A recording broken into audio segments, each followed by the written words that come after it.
अच्छा जी, क्या हाल है सबके। इस वीडियो लेक्चर में हम लोग जो डिस्कशन करेंगे वो है हमारी लॉग की कुछ प्रॉपर्टीज़ जो कि आपके सिलेबस का हिस्सा है। लॉग की प्रॉपर्टीज़ को डिस्कस करेंगे और लॉग क्या है इसको डिस्कस करेंगे। अच्छा, हमें लॉग में बहुत ज़्यादा डिटेल में जाने की ज़रूरत नहीं है, ठीक है। बहुत बेसिक सी बातें पता होनी चाहिए और हम लोगों को कैलकुलेटर जो है वो अच्छे से इस्तेमाल करना आना चाहिए लॉग के सवालों को सॉल्व करने के लिए।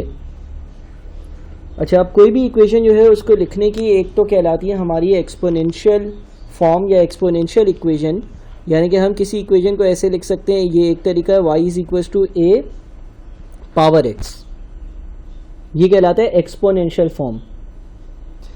फॉर एग्जाम्पल 10 की पावर 2, a की जगह 10 लिखा, x की जगह 2 लिखा, तो यहाँ पर 100 आएगा। ये एक फॉर्म है एक्सपोनेंशियल फॉर्म। हम इस एक्सपोनेंशियल फॉर्म को लॉग फॉर्म में भी लिख सकते हैं, वो कैलकुलेटर्स पर हम सॉल्व कर सकते हैं। और एक और तरीका जो मैथमेटिकली इस चीज़ को लिखने का है वो है log base a y is equals to x, log base a y is equals to x। यानी कि अगर हम ये जो मेरी एग्जांपल है 100 इज इक्वल्स टू 10 पावर 2, इसको लॉग फॉर्म में लिखेंगे तो हम इसमें लिखेंगे लॉग a जो है उसकी जगह क्या आएगा 10 आएगा, और y जो उसकी जगह क्या आएगा 100 आएगा, इज इक्वल्स टू 2। ठीक है, ये लॉगरिथमिक इक्वेशन है और एक्सपोनेंशियल इक्वेशन भी मैंने लिख दिया।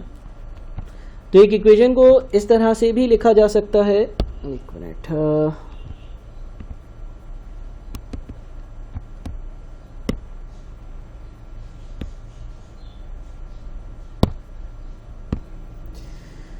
जी, एक इक्वेशन को हम एक्सपोनेंशियल फॉर्म में भी लिख सकते हैं और उसी इक्वेशन को हम लॉग फॉर्म में भी लिख सकते हैं। अच्छा, अब आप लोगों को कैलकुलेटर पर ये चीज़ सॉल्व करना आनी चाहिए। आपके कैलकुलेटर पर लॉग की एक की होगी, ठीक है। आप जब अपना कैलकुलेटर देखोगे तो उस पर आपको एक लॉग की मिलेगी। इनफैक्ट 2 कीज़ होंगी लॉग की, इनफैक्ट 2 आपके पास कीज़ होंगी लॉग की। एक की होगी जिसमें आपसे जो है वो लॉग की बेस पूछी जा रही होगी और साथ वाला नंबर भी पूछा जा रहा होगा, और एक की वो होगी जिसमें आप लॉग टाइप करोगे तो यहाँ की बेस नहीं पूछी जा रही होगी, सिर्फ यहाँ पर जो नंबर है ना वो पूछा जा रहा होगा। इस चीज़ को, इस 10 को या इस a को हम बेस कहते हैं। 2 तरह की कीज़ होती हैं कैलकुलेटर में, एक में हमसे वो बेस पूछता है, एक में हमसे बेस नहीं पूछता है। दोनों कीज़ की अपनी सिग्निफिकेंस है। पहली वाली की अगर आपने प्रेस करी है जिसमें वो बेस पूछता है तो आप बेस में 10 लिखो, क्योंकि बेस हमारी 10 है, और साथ में 100 लिखो और इसको कैलकुलेट करोगे तो आंसर 2 आएगा। और अगर दूसरी वाली की आपके सामने है तो आप अगर यहाँ पर 100 लिखोगे और वो आपसे अगर बेस नहीं पूछता तो कैलकुलेटर में by default base 10 he use करेगा वो। यानी कि अगर कभी बेस आपने नहीं लिखी है या कैलकुलेटर ने नहीं पूछी है, वो वाली की आप यूज़ कर रहे हो, तो बेस क्या होगी 10 होगी, हमेशा 10 होगी। और इसको अगर आप सॉल्व करोगे ना तो भी आंसर 2 आएगा। तो ये तो पहली चीज़ हो गई कि लॉग वाला फंक्शन कैसे सॉल्व करना, ठीक है। अगर for example let's say 8 is equals to 2 power 3 लिखा हुआ है, इसको अगर मैं लॉग फॉर्म में कन्वर्ट करूंगा तो क्या बनेगा, इसको अगर लॉग फॉर्म में कन्वर्ट करूंगा तो वो बन जाएगा लॉग बेस क्या आएगी 2, और साथ में क्या लिखेंगे 8 इज इक्वल्स टू किसके बराबर होगा 3। अब अगर ऐसा होगा और आप चाहते हो कि आप कैलकुलेटर पर जो है ना वो लॉग बेस टू 8 को सॉल्व करो, तो आप पहली वाली की को ही यूज़ कर सकते हो, दूसरी वाली की को यूज़ नहीं कर सकते हो। दूसरी वाली की को इसलिए यूज़ नहीं कर सकते हो बिकॉज दूसरी वाली की में तो बाय डिफ़ॉल्ट जो बेस होगी वो 10 होगी। तो हम पहली वाली की को यूज़ करेंगे और पहली वाली की को यूज़ कर बेस में हम 2 पुट इन करेंगे, साथ में हम 8 लिखेंगे और जब हम ऐसा करेंगे तो हमारा आंसर 3 आएगा। ठीक है। अच्छा, तो अब हम देख लेते हैं कि लॉग से रेलेवेंट हमारी जो और मज़ीद प्रॉपर्टीज़ हैं वो क्या होंगी। कुछ प्रॉपर्टीज़ हैं जो इस चैप्टर में, या लॉज ऑफ लॉग्स हैं जो आपको मालूम होने चाहिए और उनको हम डिस्कस कर लेते हैं। एक रूल आपके कहलाता है प्रोडक्ट रूल। प्रोडक्ट रूल क्या है? For example log base 5 3 plus log base 5 2 लिखा हुआ हो आपके पास। Log base 5 3 plus log base 5 2 लिखा हुआ हो, बेसिस सेम हो, बेसिस सेम हो, यहाँ पे भी बेस 5 है, यहाँ पे भी बेस 5 है, तो इसको आप ऐसे भी लिख सकते हो, लॉग बेस 5 और 2 3 6, यानी कि आप इन दोनों नंबर्स को आपस में मल्टीप्लाई कर लिख सकते हो। अब अगर आप अपने कैलकुलेटर पे लॉग बेस 5 3 कैलकुलेट करोगे, लॉग बेस 5 3 का जो भी आंसर आ रहा होगा, ठीक है, मैं आपको कैलकुलेट करके दे देता हूँ। लॉग बेस 5 3 का आंसर आ रहा होगा 0.6826 और आप अपने कैलकुलेटर पे लॉग बेस 5 2 कैलकुलेट करोगे जिसका आंसर आता है 0.4307 और आप इन दोनों को ऐड करोगे, this is left side, this is left hand side, यानी कि 0.6826 प्लस 0.4307, तो आपका आंसर बन रहा है 1.1133। इतना ही आंसर आपका लॉग बेस 5 6 का बनेगा। लॉग बेस 5 6 का आंसर देख लेते हैं। लॉग बेस 5 6 का जो आंसर है वो भी 1.1133 बनेगा। ठीक है, तो पहली प्रॉपर्टी जो मैंने आप लोगों को पढ़ाई वो ये है कि अगर बेसिस सेम हो, अगर बेसिस सेम हो और बीच में प्लस का साइन हो, तो आप इन दोनों नंबर्स को 3 और 2 को मल्टीप्लाई कर लॉग बेस 5 6 भी लिख सकते हो। ठीक है, इन जनरल फॉर्म अगर इस प्रॉपर्टी को लिख दिया जाए तो मैं ये कह सकता हूँ कि log base a x plus log base a y is equals to log base a x into y. ये हमारी एक प्रॉपर्टी हो गई। ठीक है, ये हमारी एक प्रॉपर्टी हो गई।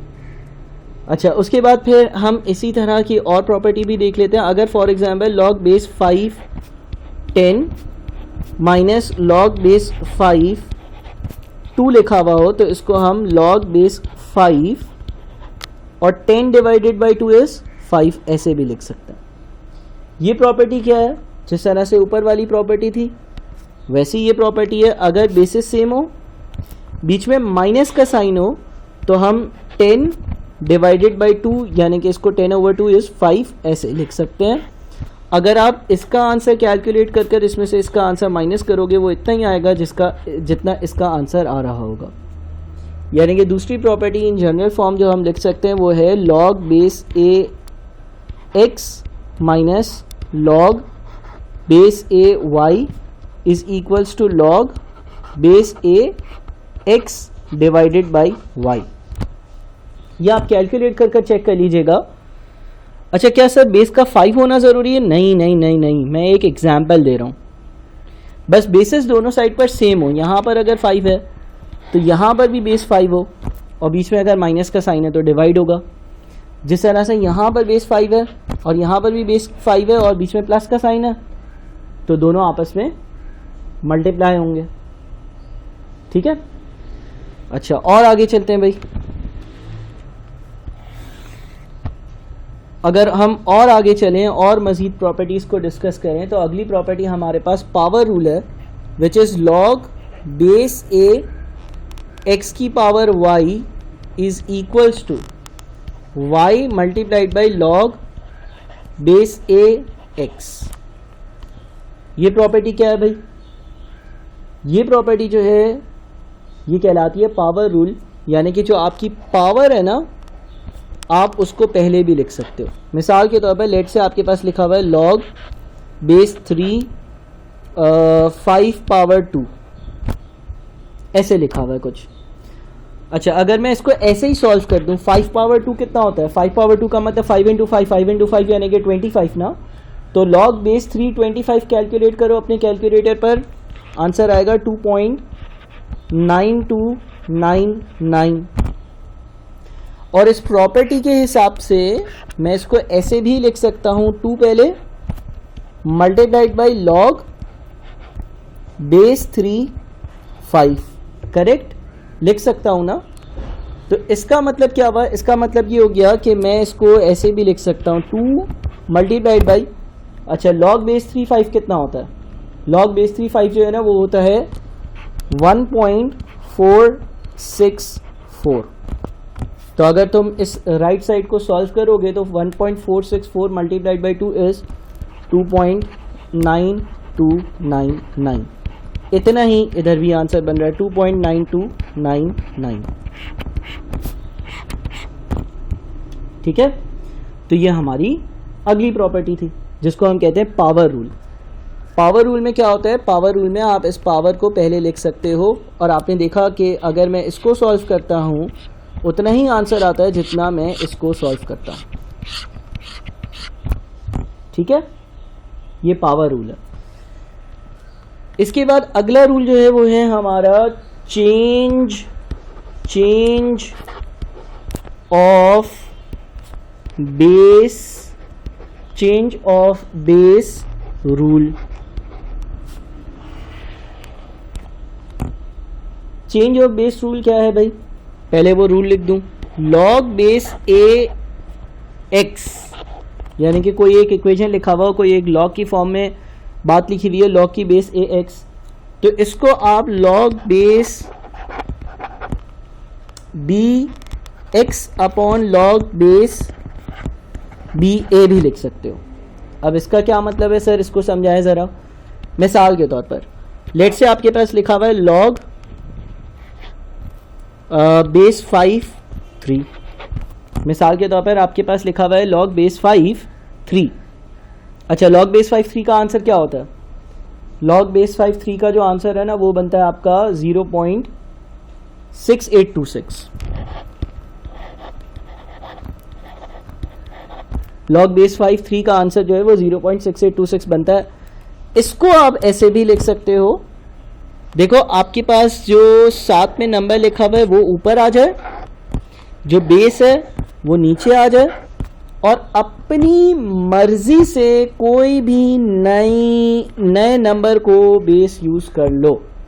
मिसाल के तौर पर मैं अगर नई बेस चाहता हूं 10, तो मैं इसको ऐसे लिख सकता हूं, log base 10 3 divided by log base 10 5। अपनी मर्जी से, कहां से आया 10? अपनी मर्जी से आया। कोई भी अपनी मर्जी से नई बेस लेकर आ सकता हूं, लेकिन ये जो नंबर है ये ऊपर आएगा और जो बेस में 5 है वो नीचे आएगा। अब अगर आप इसको कैलकुलेट करते हो, लॉग बेस 10 3, लॉग बेस 10 3 जो है वो 0.4771 है, और लॉग बेस 10 5 कितना है भाई? लॉग बेस 10 5 जो है ना वो 0.698 है। तो इसको अगर हम सॉल्व करते हैं 0.4771 डिवाइडेड बाई 0.698, ये बन जाता है हमारा 0.6835। अच्छा, राउंडिंग ऑफ की वजह से थोड़ा सा ये चेंज आ रहा है। अगर मैं एग्जैक्ट सॉल्व करूँ ना तो बिल्कुल सेम आंसर आएगा। आप अपने कैलकुलेटर्स पे कर लीजिएगा। इनफैक्ट मैं भी दोबारा से इसको रिकैलकुलेट करता हूँ, log base 10 3 divided by log base 10 5, बिल्कुल एग्जैक्ट 0.6826 आंसर आएगा। ठीक है भाई। अच्छा, ये प्रॉपर्टी जो है ये बड़ी इंपॉर्टेंट है वैसे, और ये आगे डेरिवेटिव्स में भी काम आएगी। अच्छा, एक और चीज़ यहाँ पर इंट्रोड्यूस करूँ विच इज़ नेचुरल लॉग। देखो, हमने ये पढ़ा कि लॉग जो है ना उसकी एक बेस होगी और साथ में एक नंबर होगा। फिर हमने ये भी पढ़ा कि अगर बेस कहीं नहीं लिखी हुई है, इवन कैलकुलेटर पर नहीं लिखी हुई है, तो बेस बिल्ट इन 10 होगी और साथ में मैं जो भी नंबर टाइप कर रहा हूँ। इसके बाद एक नेचुरल लॉग चीज़ कहलाती है, और उस नेचुरल लॉग की जो बेस होती है वो हमेशा ई होती है. What is E? E is exponential function. ठीक है ना. तो एल एन ई होती है, एल एन नेचुरल लॉग है और उसकी एक बेस होती है ई. अच्छा, क्या हमें इससे ज़्यादा इसकी डिटेल्स मालूम करने की ज़रूरत है? हरगिज़ नहीं. अगर कहीं पर एल एन लिखा हुआ है और बेस नहीं लिखी हुई है तो उसकी बेस क्या होगी? बिल्ट इन ई होगी.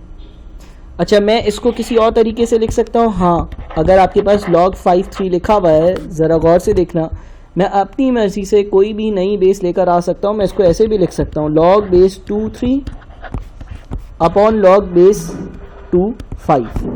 कहाँ से आया 2? मेरी मर्ज़ी. मैं सिर्फ यहाँ पर प्रॉपर्टीज़ को डिस्कस कर रहा हूँ.